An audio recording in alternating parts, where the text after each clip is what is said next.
सुरुवातीला 1 ते 1.5 महिने झालं मी खूप प्रयत्न केले की तिचं ॲडमिशन व्हावं, का की तिची आई हे 2 वर्षापूर्वी वारली होती आणि तिचा बाप भोळसर आहे. मी खूप अनाथ आश्रमात फोन केले पण कुठंच तिला ॲडमिशन मिळलं नाही. परंतु पहिल्यांदा मी एक पत्रकारांचं अभिनंदन मानतो की मी सहज पत्रकार मित्रांना म्हणलं अशी अशी सावळगावची परिस्थिती आहे. त्यांनी कुठलंच मागं पुढं न बघता मला म्हणले आपण तिथं जाऊ, परिस्थिती पाहू आणि काय आहे ते हे करू. पत्रकार मित्र माझ्यासोबत आले, त्यांची सगळी परिस्थिती त्यांनी पाहिली, तिचं घराचं अवतार पाहिला, तिची घरची परिस्थिती पाहिली. त्यांनी जी परिस्थिती दाखवली लोकांसमोर ती सत्य दाखवली. त्यामुळं जी बातमी त्यांनी केली ती महाराष्ट्रभर फिरली. महाराष्ट्रभर फिरल्यावर एक ते खूप फोन यायला लागले, एक ते खूप फोन आले की आमच्या म्हणजे करमाळ्याहून आले, नगरवरून आले, काय पुण्याहून आले, दौंडवरून आले किंवा त्या मुलीची काय परिस्थिती काय नाही. खूप ठिकाणी मग आम्ही त्यांचे फोन आल्यानंतर प्रयत्न केले. मग नंतर मला एक क्लीन सायन्सचे एक प्लॅन्ट हेड म्हणून आहेत विठ्ठल थोरात म्हणून, ते म्हणले की बाबा असे अशी कुरकुमला शाळा आहे. तर त्यांनी मग तिथं अनिल कटारिया म्हणून आहेत त्या अनाथ आश्रमाचे प्रमुख उद्योजक आहेत ते पुण्यातले. मग त्यांनी मला अर्जंटली फोन केला किंवा तुम्ही मुलीला आजच्याच, आम्ही ते तुमचा व्हिडिओ पाहिला, तुम्ही आजच्याच ते मुलीला आमच्या इथं घेऊन या. मी म्हणलं सर उद्या नाही म्हणले, आजच्याच घेऊन या.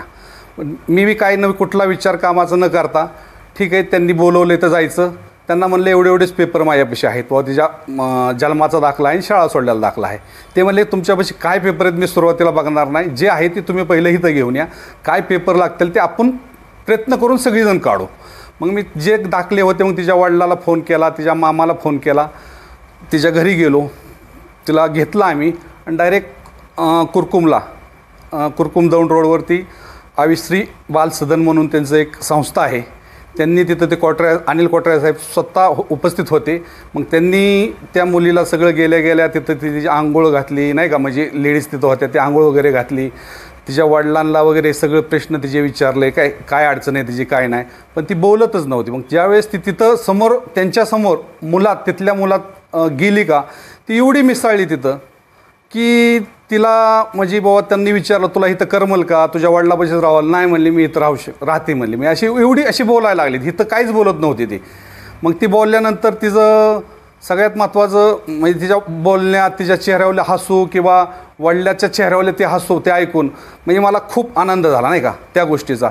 सगळ्यात महत्त्वाचं म्हणजे ही गोष्ट आहे की तिच्या जी आई गेल्यानंतर काय दुःख असतं हे तिलाच माहिती, कारण आपली अजून आई आहे पण तिला जी तिचा बाप भोळसर आहे, तिची नुसता वडापाव खाऊन किंवा हे खाऊन तिला तिथं गेल्यानंतर त्यांनी जेवण घातलं गेले नाही का.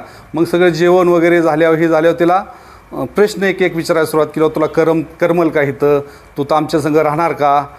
ती खूप प्रत्येक गोष्ट हो राहणार.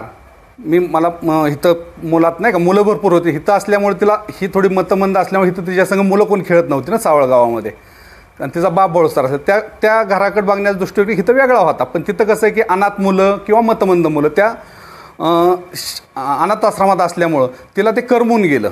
सगळ्यात महत्त्वाचं काय आहे की 1 महिना 1.5 महिना मी एकटा जी फॉलोअप घेत होतो किंवा बऱ्याच जणांना मित्रांना फोन करून कुठं ॲडमिशन हिचं होईल ती होत नव्हतं.